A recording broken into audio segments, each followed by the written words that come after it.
Great, thank you. A lot of the time, people ask me to give presentations about things like what is the progress of Casper, or what is the progress of sharding, or in general, what are future versions of the Ethereum protocol going to look like, and when are they going to get there? So that question, the answer is to get there when they get there. But today, what I wanted to talk about is go a bit deeper down and give a bit of an introduction to some of the kind of thinking processes, some of the reasoning that goes into the ways that we've been making some of our design decisions in things like Casper so far.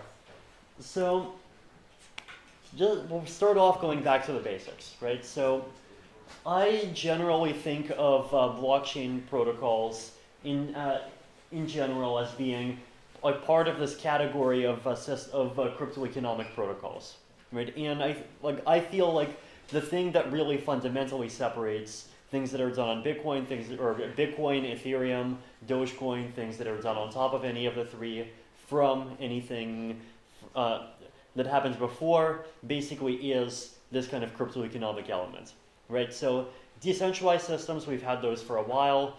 And even just fault-tolerant consensus, we've had that for 30 years.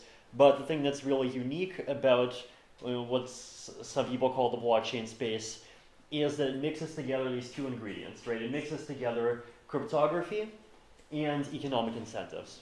So, and I'll describe kind of blockchains in those terms a bit later on, right? So basically, I think of cryptoeconomics as being a kind of methodology for building systems that try to guarantee certain kinds of information security properties.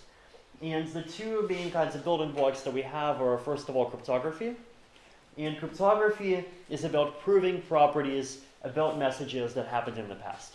So if I sign a message, it proves that I created it.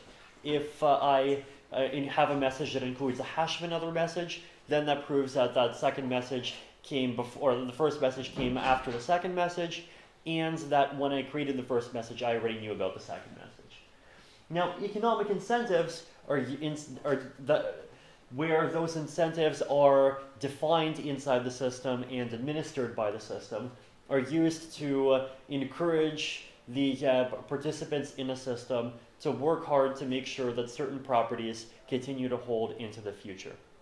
So we'll take a look at Bitcoin just as a simple example.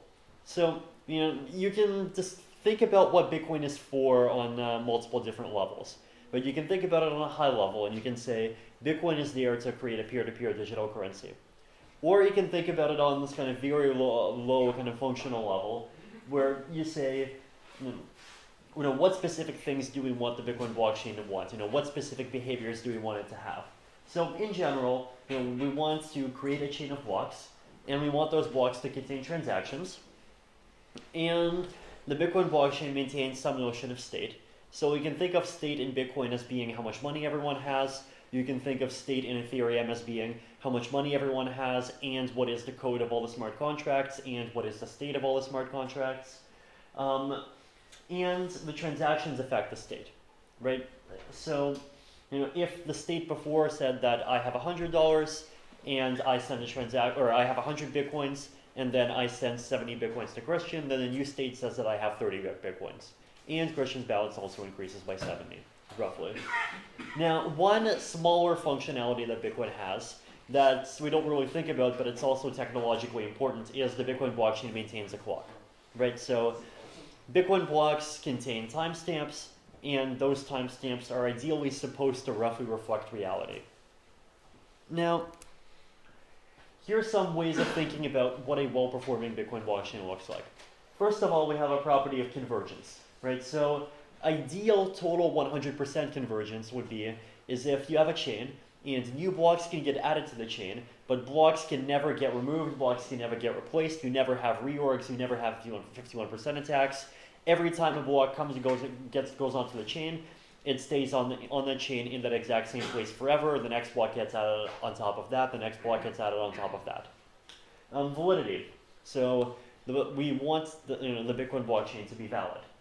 And here's some definitions of validity. So there's lots of definitions of validity. One of them is that you want proof of work to be valid, you want blocks to contain the hashes of the previous block, you want things to be in the right format. Also, an important one from the point of view of a currency is that you have this validity predicate. So only transactions that satisfy some validity predicate that depends on the transaction and also depends on the current state should be included in a block. So for example, if the current state is that I have 100 Bitcoins, then I take this transaction sending 70 Bitcoins to Christian, that transaction is valid, sent. Now if I try and send another transaction after that, sending another 70 Bitcoins to Christian, because the state changed, the second time around that transaction fails. Also, the clock should be roughly increasing, right? So that's one partial condition for kind of the clock reflecting reality, right? Like, it doesn't cover everything because the clock could potentially increase like 10 times faster than real time, but the clock should definitely not be going backwards. Here are some more subtle properties that you might not think about, but the blockchain also has, right? So one of them is data availability. So the chain does not just need to be valid, it also needs to be available. Everyone needs to be able to download the blockchain when they want, if or when they want to, right? So if you see a block header and that block header is part of the kind of canonical chain, then you should be able to kind of go down the Merkle tree and download the rest of that block. Now, theoretically, you could imagine a malicious mining cartel decide to publish a chain of block headers where the blocks that those block headers point to are all valid, everything is totally correct, but they hide the data. They don't actually distribute the data in the blocks to anyone else. They just distribute the headers. Even though the blockchain is valid, even though they're following all the other rules, this is still bad and this is still something we want to avoid. Availability. So this is availability of the protocol with respect to users of the protocol. If I have a transaction, and that transaction has a sufficiently high fee, then I should be able to include that transaction in the blockchain. Now, of course, sufficiently high fees might end up getting pretty high, as I'm sure some of you are aware. But you don't want a system where even if you pay $100, it refuses you, or you don't want a system that just like outright discriminates against certain classes of actors. So we have the blockchain, blocks, transactions. So we kind of know what a well-functioning blockchain looks like, right? And here are some of the cryptographic tools that it uses. Proof of work. So proof of work allows you participants in the network to prove that they have access to a certain amount of computing power. And this essentially gets used as part of the kind of way of assigning identities in the consensus mechanism in some sense. Signatures. So a signature is proof who sent a transaction. And hashes. And hashes have several purposes in Bitcoin, right? One of them is that they establish a total ordering of the chain. So, they establish that you have this chain and you have blocks, and the blocks are in this exact order, and no, you can't kind of take a block out in the middle and replace it with something else. Another function that hashes have is they enable a kind of limited light client protocol with Merkle proofs, right? So basically, if you have a Bitcoin client on a phone and you only want to check your own transactions, you don't have the resources to check the whole thing, then you would want to you can use this protocol where you only download the block headers, only check the proof of work on the block headers, and then only verify the small portion of the blockchain that you actually personally care about. And because the blockchain is all kind of linked together through this hash-based data structures, you can actually do this. Incentives. So the miner of a block that gets into the chain gets 12.5 Bitcoins plus, and this is something that we think about less, but it's also important, the miner can kind of extract economic rent from being a kind of a temporary dictator over transaction inclusion. So what do I mean by dictator? Basically, if you send a transaction, if the miner of the next block wants it to get into the next block, it gets into the next block, and if the miner of the next block does not want it to get into the next block, then your transaction does not get into the next block. Now it's temporary dictator because even if the first miner doesn't include your transaction, some future miner might. But even still, like this privilege actually does end up being part of a miner's incentive, right? And now then if you create a block and the block does not get into the chain, then you get nothing. And there also is this funny difficulty adjustment property that basically says rewards are marginally long-run zero-sum.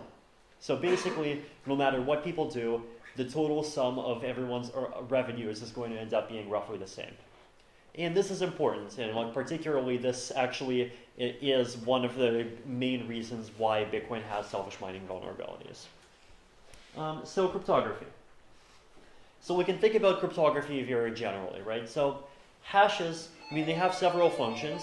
One of the interesting ones is that you can use hashes to prove topological order of messages, right? So if A contains the hash of B, then A came after B. If A contains the hash of B and B contains the hash of C, then A came after B, B came after C, and so by transitivity, A came after C. Also, hashes can do other things, so they enable these data structures that you can kind of crawl through and verify very small portions of. They can, in general, allow for small pieces of data to kind of stand in for big pieces of data. Signatures prove the identity of the sender of a message. Zero-knowledge proofs prove arbitrary computable predicates on messages. So basically, if you have a message and you want to prove some property about it, even if that property it takes a very long time to verify, if you verify it, then you can create a proof, and other people can verify your proof. And this proof is with the newest protocols, potentially even much faster to verify than the original verification function itself. And the other fun part is that you can verify properties of messages that you know without revealing what those messages are. Without revealing anything about what those messages are, except for the fact that they satisfy the proof. So that's one more powerful tool in our toolbox. We also have a bunch of other tools in the toolbox, right? So we have proof of work. And proof of work is a kind of cryptographic tool for proving that you have access to a certain amount of expected computational effort, right? So if you make a proof of work, then on average a certain amount of computational effort was expended in order to create it.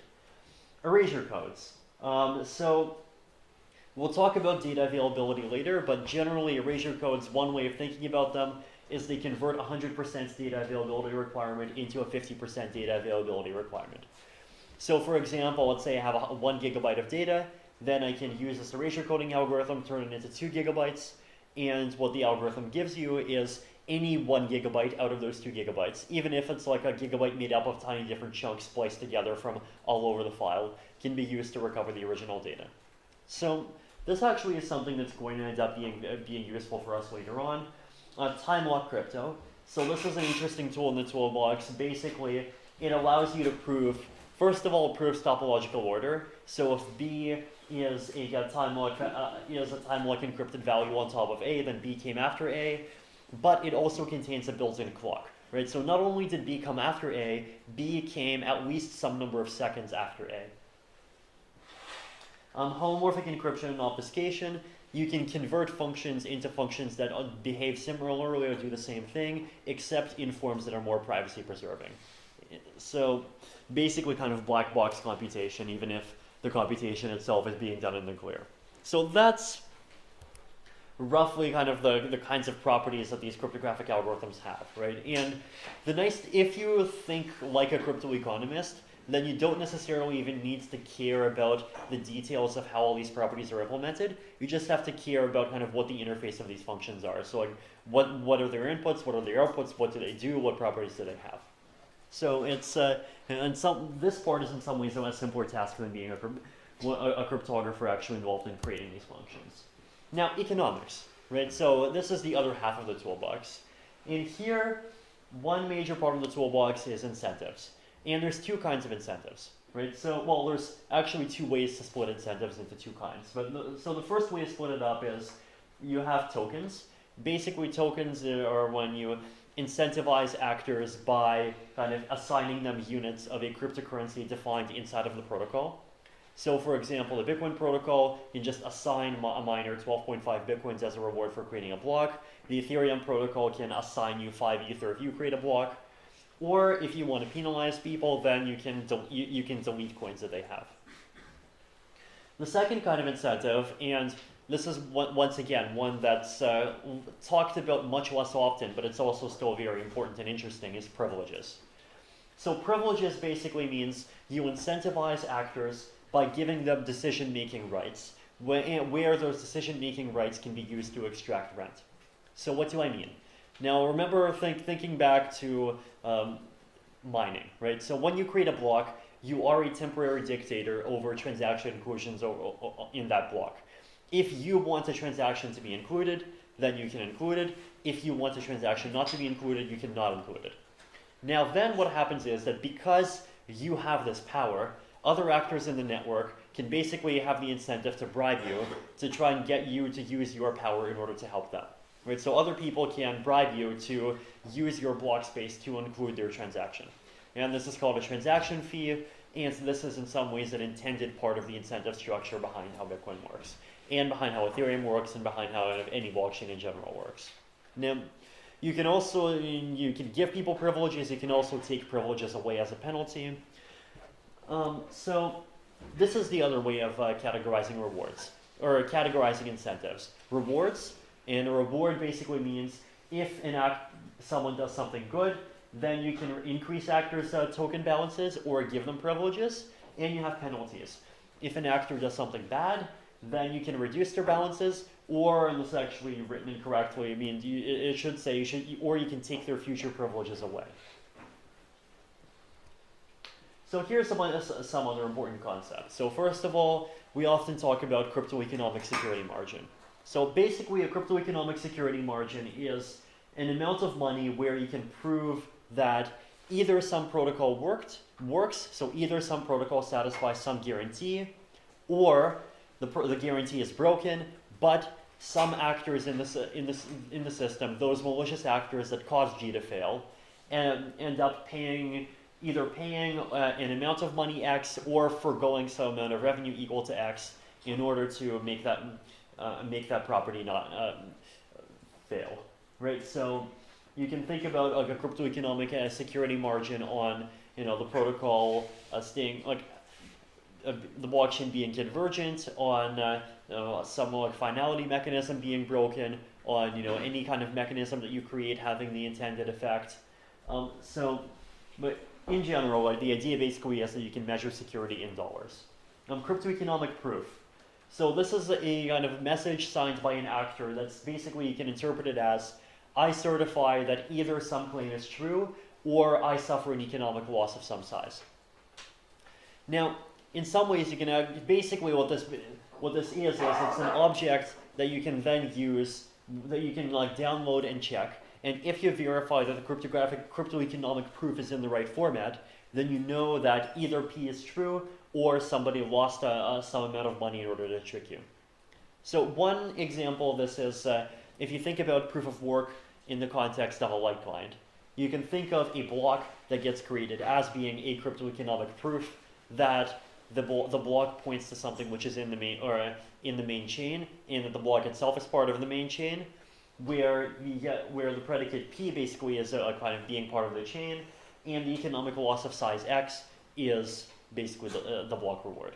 Right now, in proof of stake, you can imagine cryptoeconomic proofs where size X can be much larger, because in proof of work, X is basically kind of bounded above by the rewards that you can either give miners or take away from miners.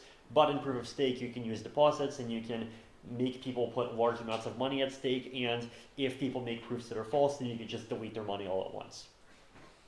So then another set of concepts has to do with the security model that you're thinking about.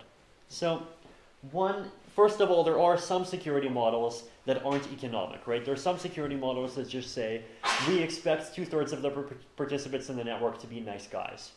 And this is called standard Byzantine fault tolerance. There are models that say, we expect all actors to be nice guys, but maybe some of them might have their servers crash. And that's traditional fault tolerance. So there's those kinds of models as well. As far as economic models go, we have one of the major ones is an uncoordinated choice model. And the uncoordinated choice model assumes that all participants in the protocol do not coordinate with each other. They have separate incentives, and they're all smaller than some given size. So they're all smaller than some given percentage of the network. So to give one simple example, the Bitcoin network is secure in an honest majority model if the attacker has less than 50%, but it's only secure in an uncoordinated choice model if an attacker has less than 25%, because 25% is the bound for selfish mining. Coordinated choice model. So that's a model that basically assumes that all actions in a protocol are controlled by the same agent or controlled by the same coalition. Bribing attacker model. So this is a model where you have an uncoordinated choice assumption, but it also assumes that there is some attacker, the bribing attacker, and the bribing attacker is capable of making payments to actors conditional on those actors taking certain actions. Here, the bribing attacker model has two parameters. The first parameter is budget, which is how much is the attacker willing to pay in order to carry out an attack, and the second parameter is cost, which is if the attacker does carry out the attack and it succeeds, then how much does the attacker actually end up paying? Now, to illustrate all of these, we can think about just one simple example, shell and coin. Right, so a shell and coin protocol is this kind of simple but kind of naive way of trying to provide the true answer to some question. So, for example, who won the election? Right, and here's the algorithm. Step one, let's say you're trying to choose between A or B. Right, so everyone votes A or B. Step two, the majority answer is taken to be the correct one.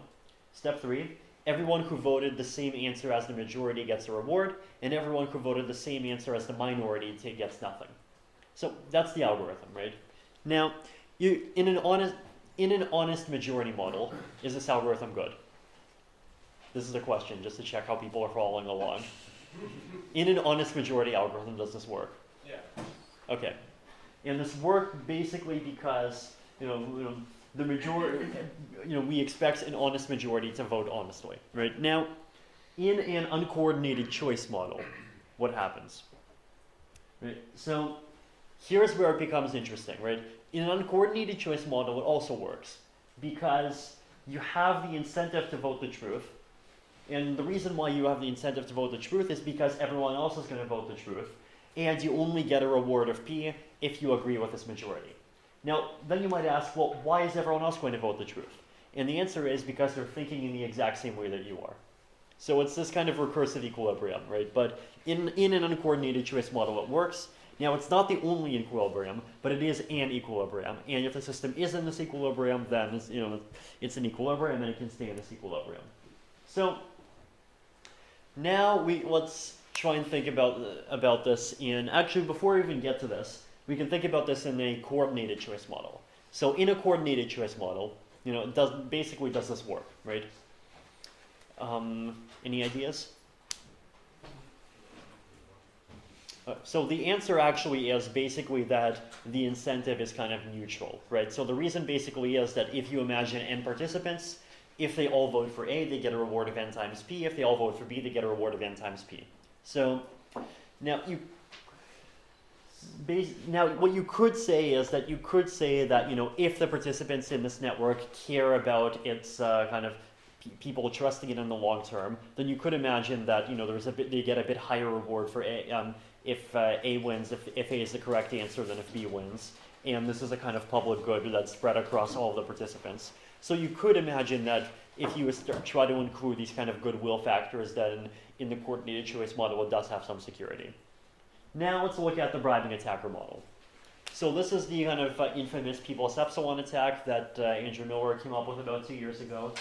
Basically, a bribing attacker can corrupt the shell and coin game with a budget of People's Epsilon and a cost of 0. Now what do we mean by this? Right, so here is the default game. Right, so the default game basically is if you vote 0 and others vote 0, you get the reward. If you vote 1, others vote 1, you get the reward. But if you disagree with the majority, you get nothing. So here you have many equilibria, but everyone telling the truth is one of those equilibria. Now let's look at what the bribing attacker does. The bribing attacker adds this column, this extra reward here into the matrix. Basically, what the attacker does is he says, and this could be cryptoeconomically enforced, this could be a smart contract bribe. Basically, the attacker says, if to anyone who votes 1, if let's say 0 is the correct answer, the attacker wants to trick them into voting for 1. If to anyone who votes 1, If the majority votes 0, then I will compensate you P plus epsilon. If you vote 1 and the majority also votes 1, then I'm going to pay nothing. But if you go with me and you vote for 1 and you end up losing, then I'll compensate you and I'm going to add a bit extra. So now let's say you are a participant in this model and you decide you're wondering what are you going to do. Now there's only one equilibrium, because no matter what your beliefs are about how others are going to vote, you voting 1 has a higher reward than you voting 0, and so everyone votes 1, and so the attacker actually ends up in the bottom right square, so the attacker actually ends up paying nothing. Right? So that's what I mean by a budget of P plus epsilon versus a cost of 0. You have to be willing to pay P plus epsilon, but you end up not paying anything. So that's just a bit of an example of how kind of the three models can give radically different responses to many kinds of games. Proof of work. Turns out proof of work has a lot of the same properties that shell and coin does, right?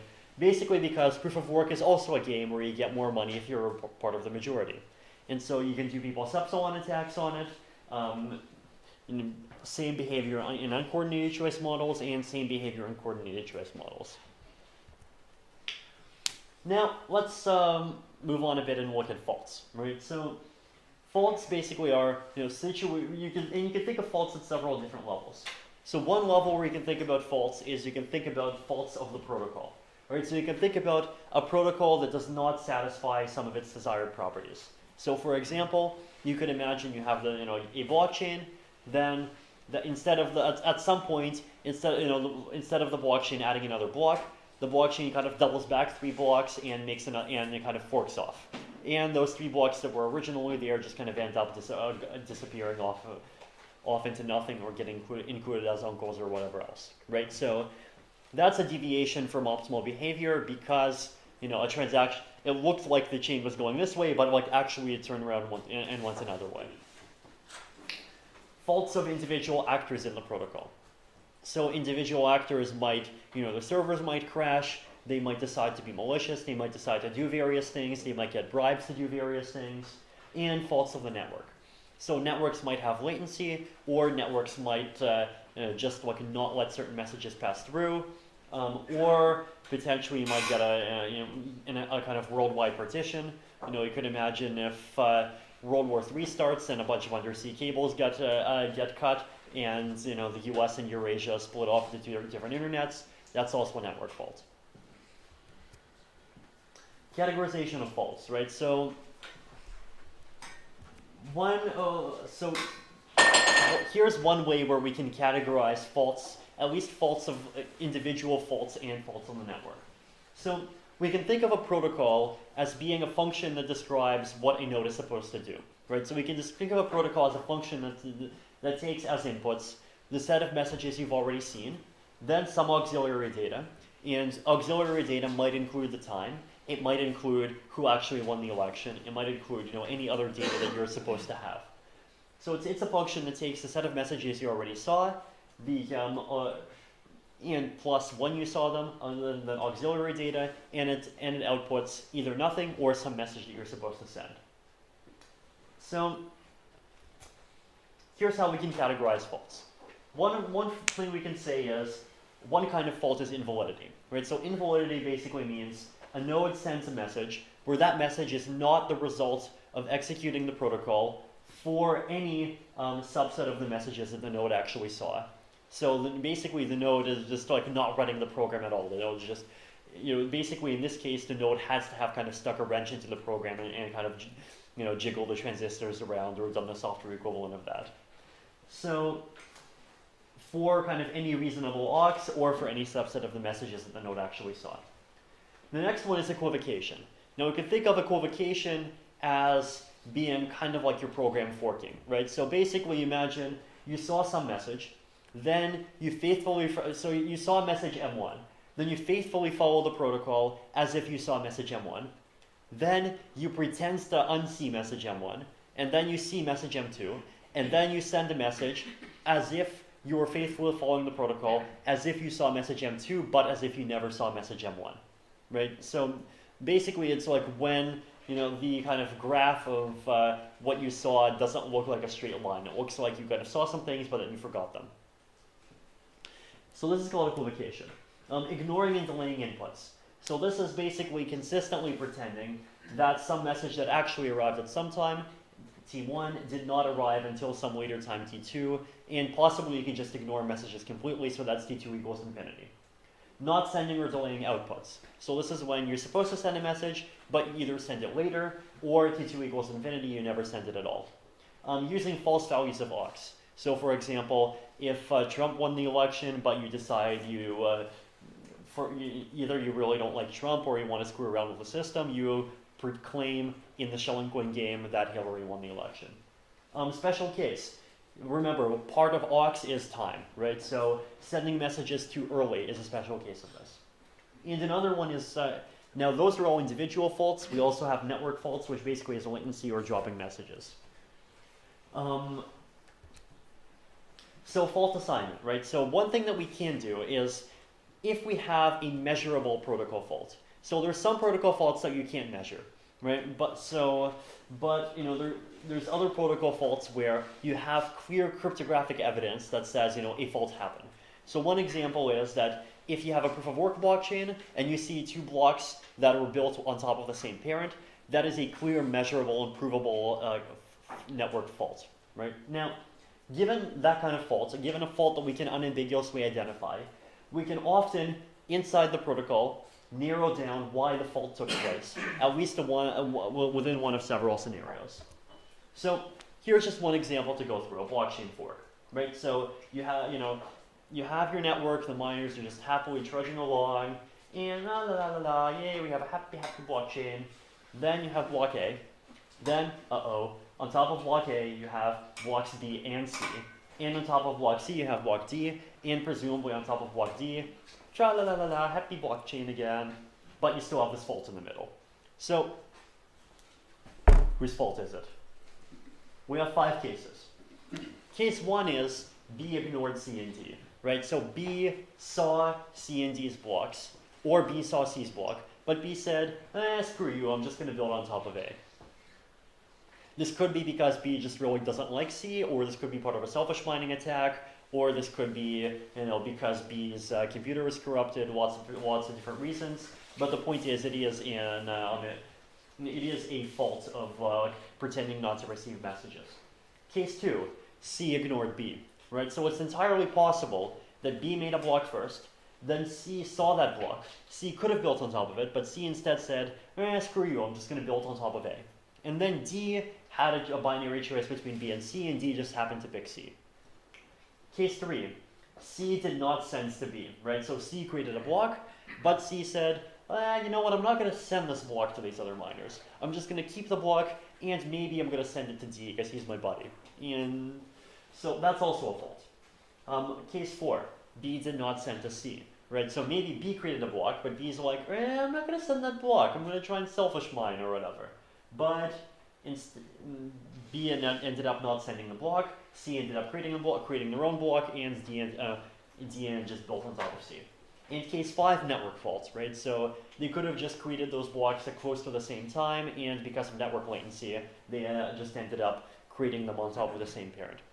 So this is a fairly exhaustive categorization of what could have caused this to happen.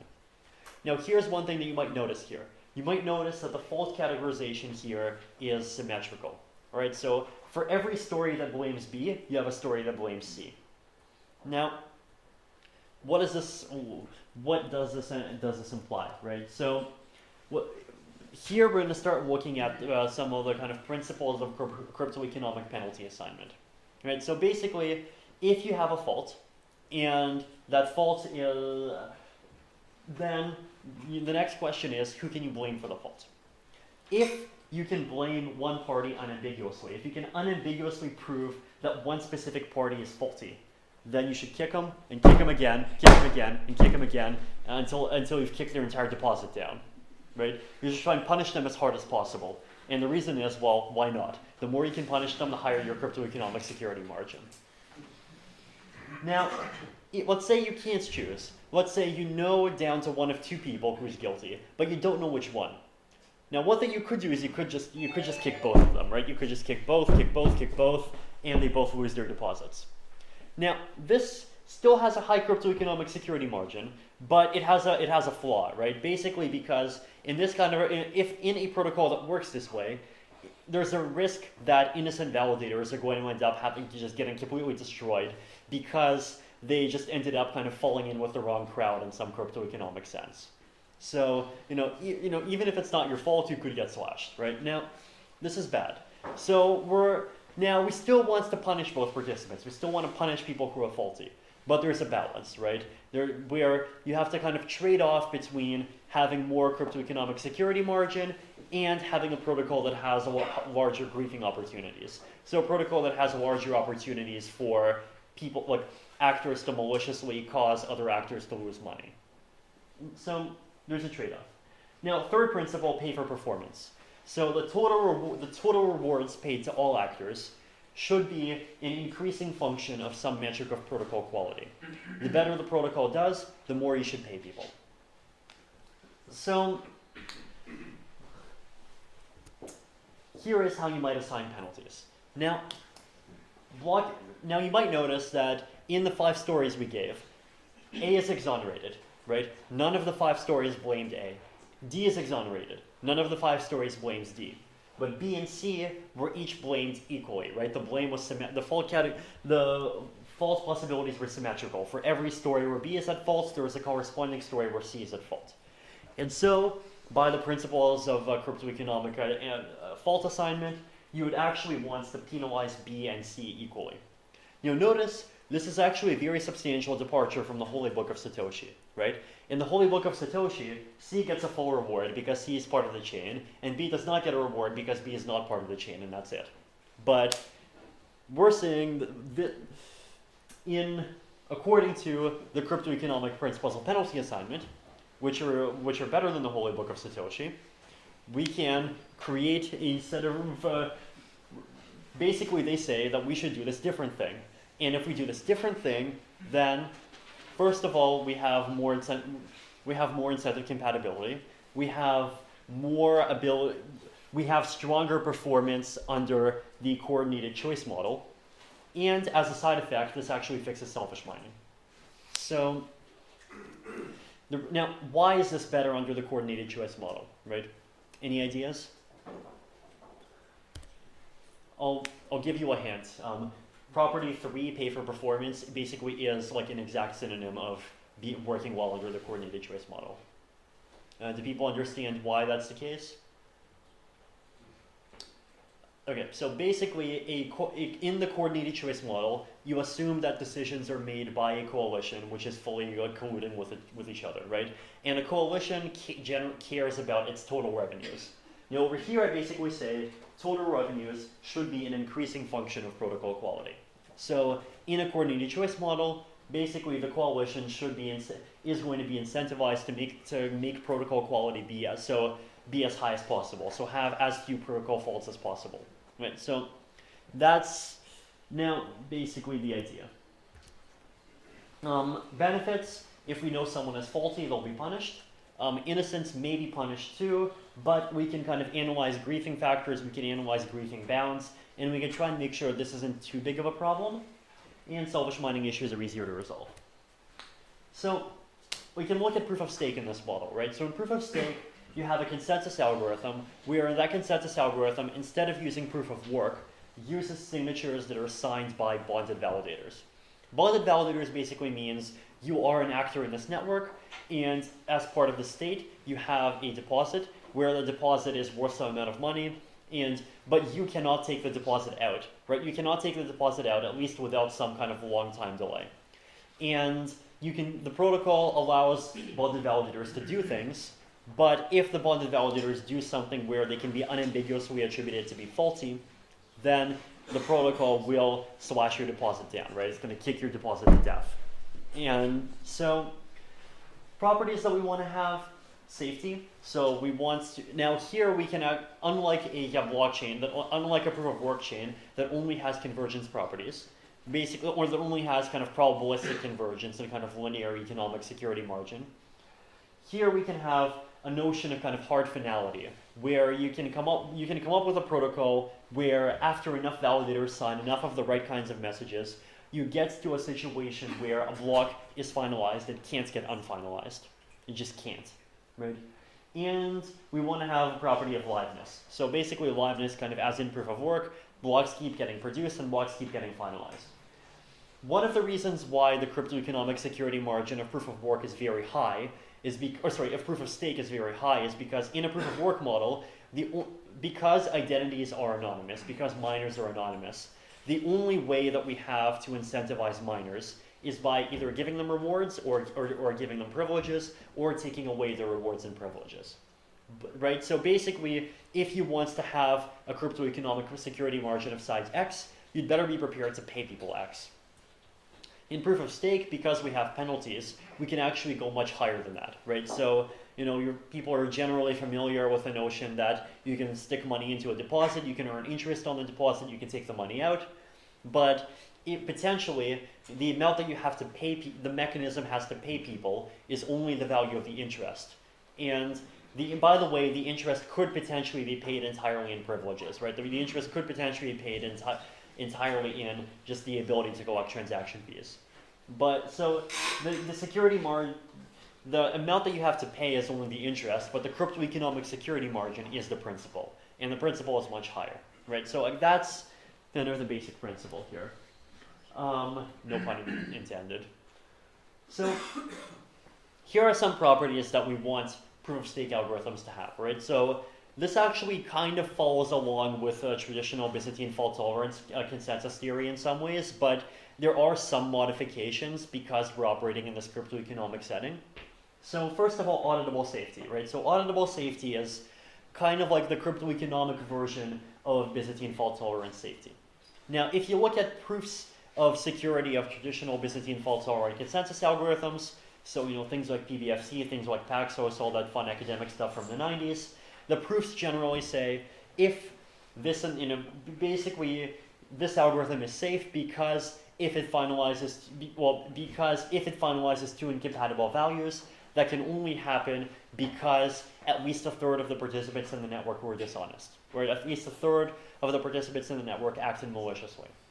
But here we have a stronger condition. We don't want to just have a situation where if the protocol fails, then at least a third are malicious. We want to have a situation that says if the protocol fails, then at least a third are malicious, and we know whom to blame, right? So that's actually slightly harder. And in fact, if you use a synchronous BFT protocol, so if you use a protocol whose safety depends on a bound on network delays, then you actually can't unambiguously prove who is faulty, and so you can't get to kind of this auditable safety requirement. If you use algorithms that are safe under asynchrony, then it turns out there's an argument that you can basically convert any algorithms from the old model into algorithms that are secure under the new model by adding kind of the right layer, the right kinds of hashes and signatures to it. And basically the way that this works is that if you add the right kinds of hashes and signatures, you can kind of exhaustively enumerate all the kinds of faults, and you can prove that any fault is either a fault that you can unambiguously blame someone for, or it's a fault that's equivalent, that you can kind of mathematically consider as being equivalent to network latency. Right? So that's kind of where the reasoning comes from. Plausible liveness. So plausible liveness basically means the algorithm does not get stuck, right? So you imagine, in order to satisfy the first condition, you're going to have some mechanism for penalizing validators for doing things that are bad. But you don't want to run into the opposite problem where if you have an algorithm that's badly designed, then you could imagine that if this algorithm might accidentally get into a situation where it hasn't finalized anything, and it can't finalize anything without some portion of the validators voluntarily violating these penalization conditions and voluntarily sacrificing their entire deposits. Right? So if a protocol had that property, it would also be bad. So here we have kind of plausible liveness, which means that basically the protocol can't get stuck. There always exists a path toward finalizing something. There always exists a path toward kind of finalizing and agreeing on some block. So that's a bit of an introduction to kind of the latest branch of thinking about Casper. Here's a bit of an introduction to some of the latest thinking about sharding. Right? So In a sharded blockchain, one of the most difficult problems that you have to deal with is something called the data availability problem. So basically the idea is this. If you think about a non-sharded blockchain, so any blockchain that exists right now, this actually isn't an issue because you can just, full nodes can just download an entire block and they can validate themselves that a block is fully available. In a sharded blockchain, you have basically the definition of a sharded blockchain is a blockchain where there is so much data in it and there is so much new data that is being constantly produced that there is no way for a single node to be able to download and verify all of it. Now, like you could imagine Etherscan having some servers that can download and verify all of it, but not regular users. Right? So then the question is, how does a regular node actually verify data availability? Now, here's one of the reasons why this is hard. If data is available, right? So if you had some magic oracle that you can use to kind of mathematically prove that some data is accessible and anyone can download it if they need to, then proving correctness, so proving validity properties, is actually something that you can do with interactive protocols, right? So you can use various kinds of interactive verification. You can use kind of cryptoeconomic binary search. You can use various fancy techniques to where if someone does come up with something that's faulty, basically the network kind of comes together and generates a cryptoeconomic proof that says, here is something that's worth that everyone should look at and verify, and because of this kind of cryptoeconomic pointer, every node of the network sees, oh wait, there is an alarm here. I should check this thing, and everyone can check for themselves. Oh wait, there was a mistake here, right? And the person who made the mistake gets penalized. So the problem is with data availability, you can't really do that. And here's what basically data unavailability is not a uniquely attributable fault. So basically, if someone makes a block where the data is unavailable, you can never unambiguously prove that it was their fault. And this is the reason why. Consider two cases. Case 1, node X published data D at time t3 when they were supposed to have published it at time t1. Right? So they were supposed to have published it at time t1, instead they waited until time t3. And there was some node Y, and that you can think of that node Y as being a watchdog node, or like in Gav's terms, a fisherman, or a kind of sort of cryptoeconomic policeman, whatever analogy you want to use. And you can imagine node Y correctly raised the alarm and notified you at time t2 that the data is not available. That's case 1. Now here's case 2. Node X correctly published the data at time t1 as they were supposed to, but node Y is a crooked cop. Node Y lied at time t2, lied and claims that the data was unavailable, even though in reality the data was there.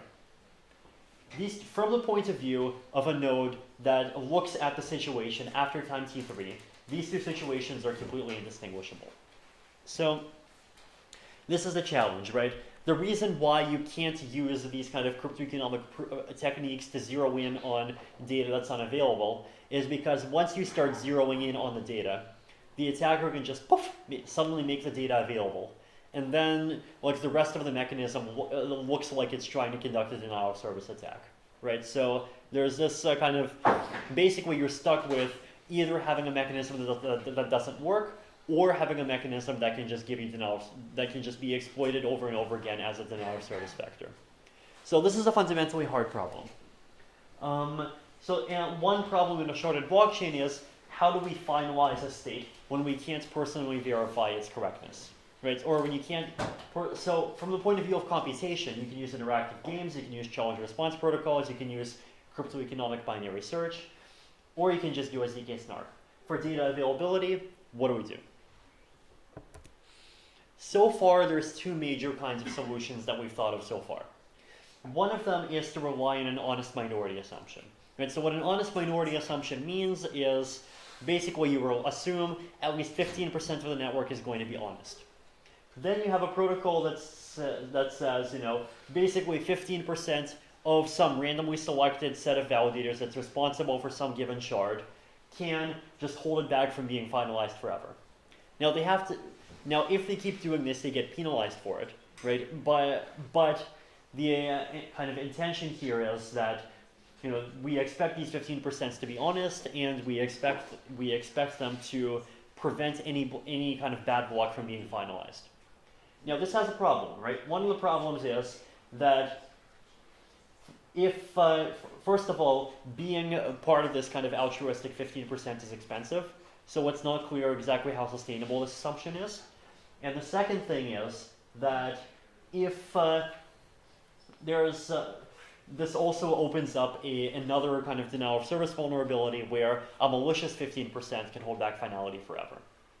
Now, you could argue that this actually is, well, you could actually come up with mechanisms where in order for the malicious 15% to do this, basically it becomes very, very expensive. And you can come up with mechanisms where this kind of attack is always more expensive and has worse trade-offs for the attacker than just making easier attacks like spamming the blockchain with transactions. But it's still kind of an issue, right? The second approach is to use erasure coding.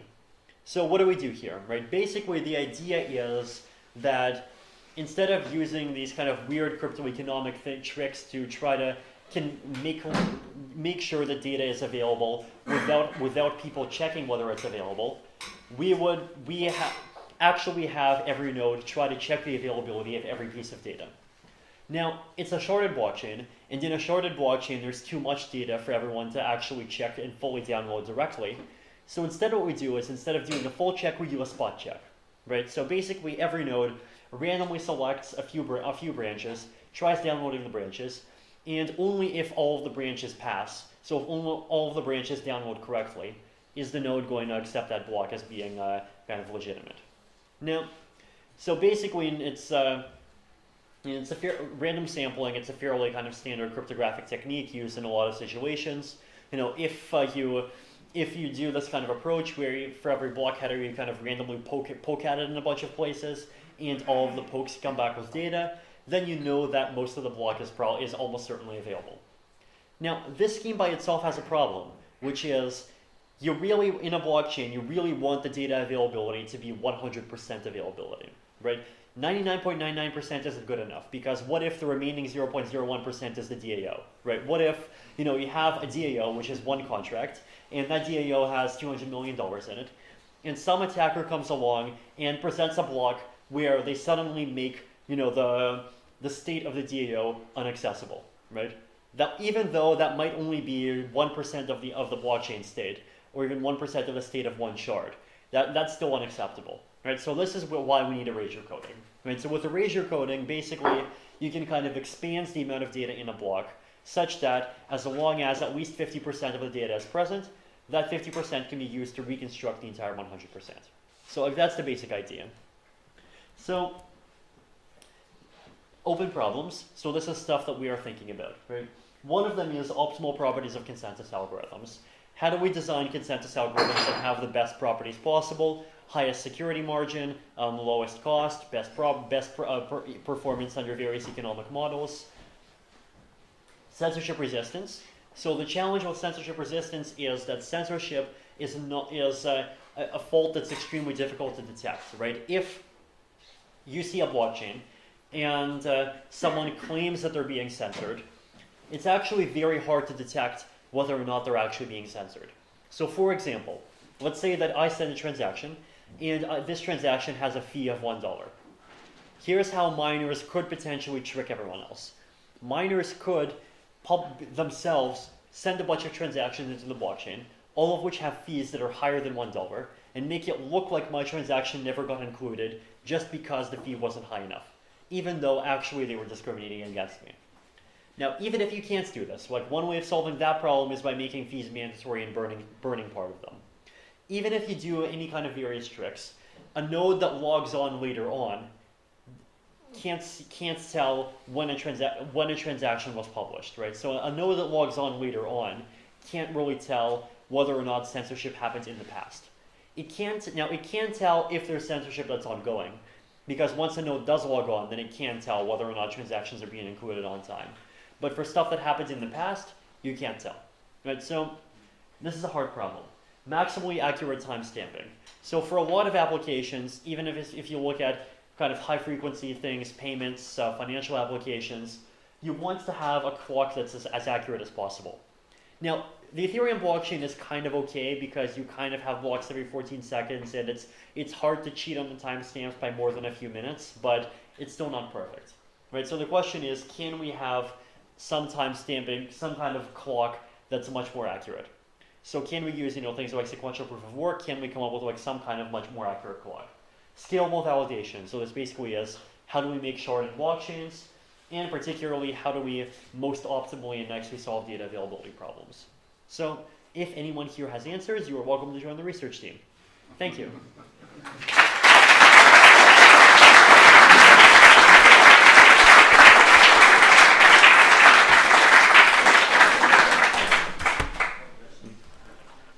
Yeah. Well, any questions? Yes, it looks like a fairly new field, this whole field of cryptoeconomics. I was wondering, how rigorous is the foundation of it? I would say it definitely is very new. I mean, I think with some of the work that's being done by myself and Vlad, it's definitely getting more rigorous over the last couple of years.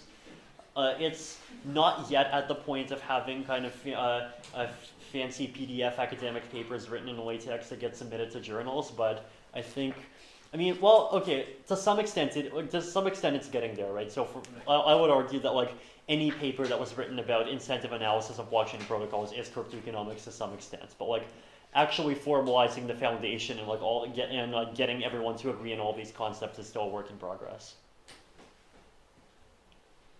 Yeah. If we cannot mitigate between the two faulty, if we don't know who's the faulty one, doesn't incentivize for centralization? Why? In the sense that we can create an ambiguous attack and make people who are small miners not identifiable, and as long as we punish them, they will disappear because the cost will be too high for them. Right, yes. So you are correct that any kind of protocol that does try to punish actors in this way does have what's called a griefing opportunity. Right? So basically a griefing opportunity is when you can cause other people to lose money, but at some cost to yourself. Right? So in any of these situations, if you create a one of two faults where you're one of the two, you lose $1, they lose $1. So we often analyze this in terms of the size of the griefing opportunity, so how much money can you make people lose, and the griefing factor. So if the griefing factor is 3, that means that if you spend $1, you can cause other people to lose $3. In these cases, the griefing factor is often 1. Now the question of, can this be used to kind of either harm other participants or drive specific participants out or do other nasty things? The answer is yes. But as is always the case in cryptoeconomics, you can always do bad stuff. You just pay some cost for it, right? So the important thing that you have to keep in mind, though, is that you want to make sure that you're not accidentally designing the protocols in such a way that kicking another actor out of the system immediately translates into a profit opportunity for you, right? So, for example, like Bitcoin and Ethereum, in my opinion, made these terrible mistakes in that they have this situation where the total reward paid to the miners is the same regardless of the protocol quality. And this basically means that if you can kick a small miner out, then you are directly profiting yourself, right? So the good cryptoeconomic design involves making situations where even if you situations where you kind of maliciously acts to reduce the experience for other participants in the network is not something that directly makes you money, and should be something that directly costs you as much as possible. Yes? I have a similar question. In your who's at fault table, how can you exactly claim that D is not at fault at all? Because D can make a very conscious choice about not building on top of B's block. Correct, but okay, so the way that nodes are, so to some extent this does kind of depend on what the kind of implied protocol is, right? Because, for example, with Bitcoin, the sort of theoretically correct behavior is that you're supposed to build on top of the first block that you saw. In Ethereum, what you're supposed to do is you're supposed to choose randomly 50-50. And the reason why this is the case is because it was part of a recommended solution that was given to us by the academics at Cornell to reduce our vulnerability to selfish mining. Now, It definitely is the case that whatever kind of the initial rule is, you could decide I'm not going to follow that rule. I'm going to follow my own rule, and like you could call that a fault, but at the same time, it's also. I mean, first of all, it's not really an attributable fault because it's like this sort of thing. It's based on private randomness. Like you can't really blame someone. You can't prove that someone else is actually faulty if they did this. And the second thing is that it's like, just in my opinion, so far there isn't really a consensus that following some rule other than the default rule actually is something that's faulty. Like it's so far, like I think there's a lot of people that just have the opinion that if there are multiple competing logis chains, you should just have a choice of which one you pick, and that's fine. But, if it really wants to kind of be a stickler for which rule you should follow, yes, you could think of it as being a fault, but it's one that's extremely difficult to attribute. Yep? I have a question regarding this 50% honest minority. Why 15%? Is some formula? Or There's not really a formula, it's more intuitive. Like, basically the idea is that it's, like you have to choose, if you choose 15%, that means that you're trusting 85%, like you're trusting that there's not going to be a situation where more than 85% screw you over, but at the same time you're also giving 15% the ability to make your life moderately difficult. If you go up from 85% to 99%, then you have a much, much stronger margin on one side, but on the other side it becomes really cheap to just like basically stop the blockchain from moving forward. So like that's the trade-off.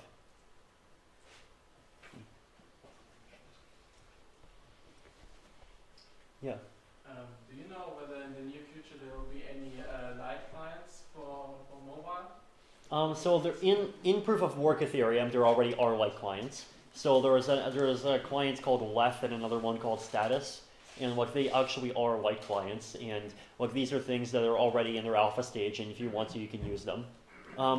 Now then, there are protocol improvements that are in the pipeline that would facilitate making better light clients. So for example, in Metropolis, there is a planned improvement proposal that would allow light clients to be more secure by kind of probabilistically validating the header chain instead of fully validating it. And in proof of stake, you can also do lots of various tricks to try to make the light client protocol stronger. But like in general, I would say at this point, the light client technology is very far along. Okay, because I already used the light client option of Geth, but Mm-hmm. it would be really nice to have it in nice applications. Totally, yeah. So like that, I would. Broader for the end user. I mean, I would highly recommend you like download Status and try it out. Okay, thanks. Yes. So the cryptoeconomics assumes that everyone is rational, or did you look into like any compensating mechanisms? Yeah. So well, it's.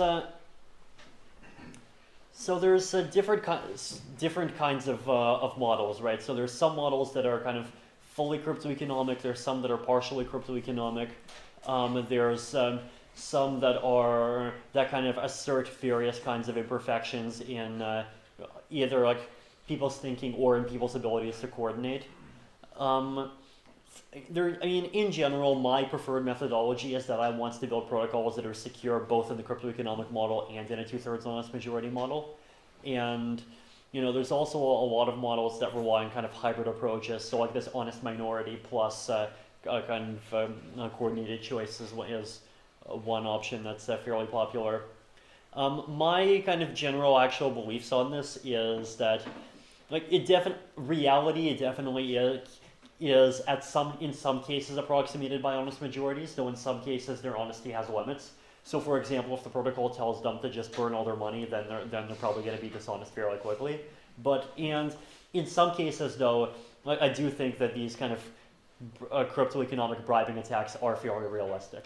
And the reason why I say this is because oftentimes the bribes don't even actually look like explicit bribes, right? No one actually says, "Mwahaha, I'm going to give you $50 to wreck the protocol." Instead, they say, "Oh, I am going to open up a new mining pool, and this mining pool is going to pay 5% more than all the other mining pools. And I'm not going to tell you that extra 5% is a bribe from me. I'm just going to make the mining pool 5% better, and I'm paying in the 5% quietly. And then when I have enough hash power, I'm going to break the network." Right? Like, this is a totally plausible attack vector. And you could imagine, you know, if, for example, like one thing that people often like doing is coin voting, right? Where, you know, if you want decentralized governance of a blockchain, let's just have like everyone vote on it. Problem is, voting works well in uncoordinated choice. It works well in coordinated choice. It works terribly in a bribing model. And the bribe in a coin voting model is basically, you could imagine, you know, people creating either exchanges or kind of interest-paying banks and incentivizing people to throw their money into them. And and then, you know, these parties will just end up there would be kind of this hidden catch that if you're using this wallet, then, you know, they would basically vote on your behalf, and what you're really doing is you're kind of selling away your share in the voice in the system, because like that's something that's kind of more of a public good than a private good. So yeah, like in general, I think the real world is variable enough that it's really worth looking at all the models. Yes. Yeah, thanks. Can you make these slides available? Yes, they're actually already available. I forget the link. In the meetup page later. Yeah.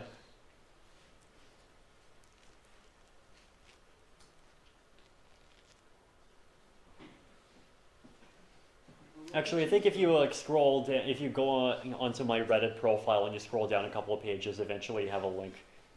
It's a PDF on Vitalik.ca. If anyone wants to kind of sort through it that way. Yeah.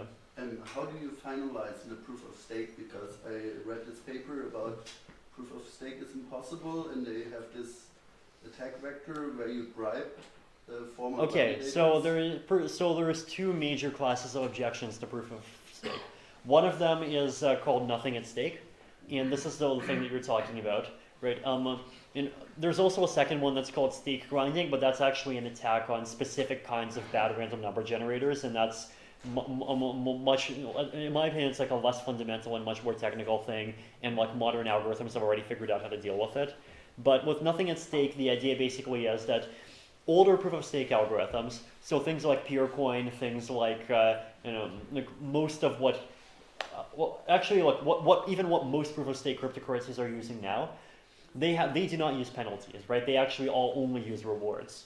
And proof of stake without penalties doesn't really work well, because basically if you just kind of try and naively simulate proof of work and you just give people rewards for making a block that's like on top of the chain, then if at any point there is a fork, you have the incentive to make a block on top of every possible chain at the same time, because, you know, oh, there's always some chance that this chain wins, and I might as well try and claim a reward inside of it. So that's roughly why the idea behind the nothing at stake attack. Now, the bribing portion of the attack basically says if you're an attacker, then you can bribe people epsilon to create blocks that extend your chain, and basically, as long as your bribe kind of exceeds how altruistic people are, then everyone's just going to make blocks on top of your chain. Your chain's going to grow to be the longest, even if it's reversing like if you're along a number of blocks and transactions. The way that basically these issues are all dealt with in modern proof of stake protocols because they do rely on penalties, right? They do rely on basically penalizing validators for making for equivocating, for kind of like making blocks that are or making messages that are contradictory with each other, and that's what's also nothing at stake issue.